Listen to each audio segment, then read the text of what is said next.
सभी गृहिणियों का रसोई का महत्वपूर्ण जो भाग है वो है चूल्हा, हमारा चूल्हा। इससे रिलेटेड आज मैं वीडियो बना रही हूँ। आज मैं कोई रेसिपी शेयर नहीं कर रही हूँ। कैसे कुछ टिप्स फॉलो करके आप अपनी गैस की खपत को कम कर सकते हैं।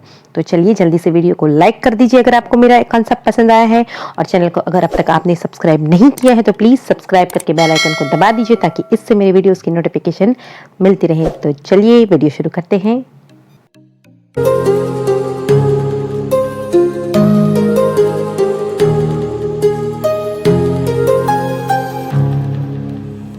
तो यहाँ पे मेरा ये जो दिसंबर से फरवरी तक का जो 2 महीने का बिल है वो 947 है, और यहाँ पे जो दूसरा बिल है मेरा वो है 574 का, जो फरवरी से अप्रैल का है।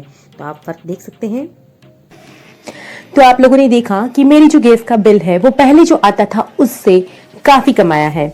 उसके लिए मैंने कुछ टिप्स को फॉलो किया है, वही टिप्स मैं आज आप सबके साथ शेयर कर रही हूँ। मैं ये जरूर कहूंगी कि अगर आप भी ये टिप्स फॉलो करेंगी तो अगर आपकी गैस की पाइपलाइन है और बिल आता है तो वो काफी कम आएगा, और अगर आप सिलेंडर यूज कर रही हैं तो आपका सिलेंडर कई दिन और ज्यादा चलेगा। तो चलिए फटाफट से देखते हैं कि कैसे मैंने अपने गैस के बिल को डाउन किया है और अपनी बचत को अप किया है। आप मुझे कमेंट बॉक्स में जरूर बताइए कि मेरे टिप्स आपको कैसे लगे।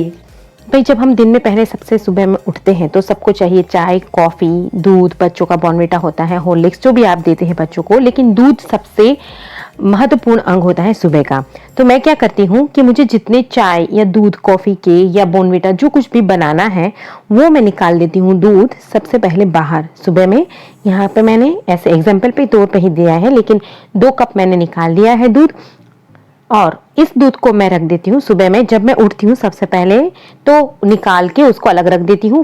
फिर बाद में क्या होता है, जैसे जैसे सब उठते जाते हैं तो मैं उनका दूध, कॉफी, चाय बनाती जाती हूँ।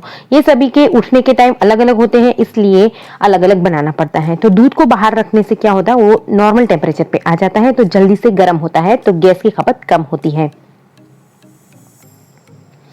उसी तरह से हमारा फिक्स होता है कि आज हमें कौन सी सब्जी बनानी है। तो मुझे अगर आज शिमला मिर्च की ये वाली सब्जी, लाल और हरी वाली शिमला मिर्च है, तो मुझे शिमला मिर्च की सब्जी बनानी है, तो मैं सुबह में ही उसको निकाल के रख देती हूँ, और निकाल के ऐसी जगह पे रखती हूँ जहाँ पे नॉर्मल टेम्परेचर पे वो जल्दी आ जाए। यहाँ पे मैंने प्लेटफॉर्म पे रख दिया है जहाँ पे गैस है, वहां पे मैंने उसको रख दिया है। फिर हम क्या करते हैं कि जो भी साबुत अनाज जो है, जैसे मूंग है, चना है, वो हम भिगोते हैं। तो भिगोने के टाइम हम क्या करते हैं कि हम हाथ अंदर डालते हैं। तो कभी कभी कोई ये बोलता है कि हमारे जो साबुत जो अनाज है वो अच्छे से भीगते नहीं है। अब उसका रीजन मैं आपको बताती हूँ कि क्या होता है कि कभी कभी रसोई करते वक्त हमारे हाथ में एसिटिक कुछ चीजें लगी हो, यानी कि लगा हुआ हो, हमारे टमाटर वाले हाथ हो या नींबू वाले हाथ हो, तो इस वजह से जो अनाज है वो ज्यादा गैस खपत करता है, जल्दी से पकता नहीं है।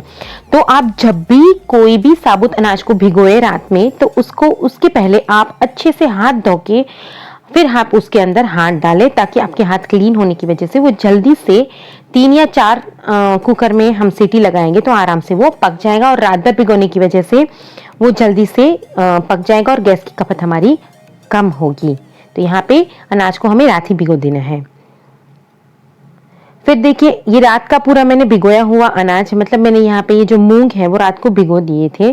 तो उसमें से आपको क्या करना है कि वो आपको डाल देना है आपके कुकर के अंदर, या किसी भी बर्तन में अगर आप डाल के उसको उबाल रहे हैं, सीटी लगा रहे हैं, तो उस बर्तन में डाल देना है। और आपको पानी जितना जरूरी हो उतना ही डालें। अगर ज्यादा पानी भी डालेंगे तो गैस क्या है, ज्यादा उसको उबालने के लिए ज्यादा गैस की खपत लगेगी और हमारा गैस जो है वो बेकार जाएगा। तो हमें पता ही होता है कि कितनी सीटी में हमारे ये साबुत अनाज जो होते हैं वो पक जाते हैं। तो कम से कम जितना जरूरी हो उतना ही पानी डालें, ज्यादा पानी नहीं डालें। उसके साथ उसके अंदर जैसे कोई भी अनाज या कोई भी साबुत अनाज, मूंग, चना, हम उसको उबालने के लिए छोड़ रहे हैं तो उसमें हल्का सा नमक डाल दें। इससे क्या है कि 1 सीटी कम लगेगी आपके। आप जरूर एक्सपीरियंस करके देखिएगा इस चीज का। ये फायदा करता है कि ये अगर 4 सीटी में आपके मूंग पक रहे हैं तो वो 3 सीटी में आराम से पक जाएंगे, और कुछ आपको इसमें सोडा वगैरह डालने की जरूरत नहीं है। देखिए मेरी यहाँ पे 3 सीटी में ये कंप्लीट हो जाएगा। दूसरा यहाँ पे हम क्या करते हैं कि जब भी हम झोंक लगाते हैं ऑनियन का यानी कि प्याज का, तो उसको हम जल्दी से पकाने के लिए नमक डाल देते हैं। पर अगर आपको क्या पता है कि कोई भी सब्जी अगर हम जो प्रेशर कुकर में नहीं बना रहे हैं और ऐसे ही गैस पे चला के बना रहे हैं, उसमें पहले से ही अगर थोड़ा सा नमक डाल दें तो वो सब्जी फटाफट से पक जाती है।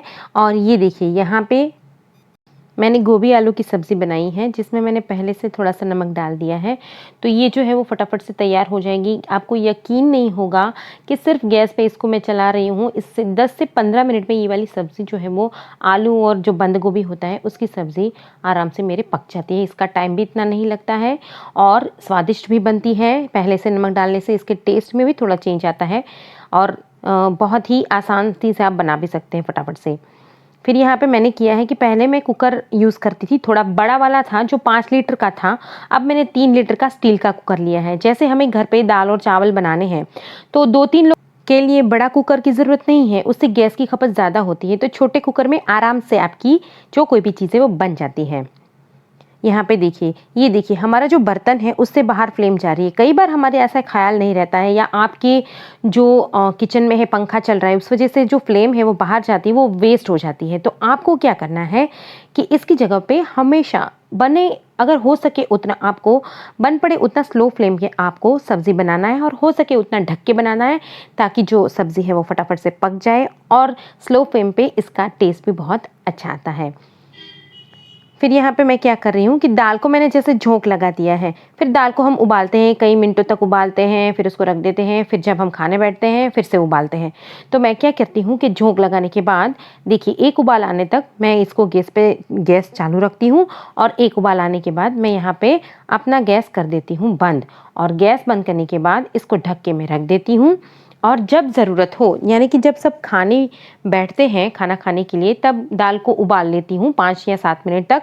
वैसे भी हमारी दाल कुकर में उबली हुई है तो ज़्यादा उसको पकाने की ज़रूरत नहीं है, बट पहले उसको उबालेंगे बाद में खाना खाने के वक्त उबालेंगे तो गैस की खपत ज़्यादा होगी। तो इस खपत को कम करने के लिए मैं ऐसा करती हूँ कि पहले दाल को झोंक लगा के रख देती हूँ, बाद में मैं उसको उबालती हूँ। मुझे आशा है कि मेरे जो सारे टिप्स हैं वो आप सबको बहुत पसंद आए होंगे, तो ज़रूर से शेयर कीजिए और मुझे बताइए आप भी अगर कुछ टिप्स फॉलो करती हैं तो कमेंट बॉक्स में कि क्या क्या टिप्स आप फॉलो करती हैं गैस की खपत को कम करने के लिए। फिर मिलेंगे नए वीडियो में, तब तक अपना ख्याल रखिए और खुश रहिए।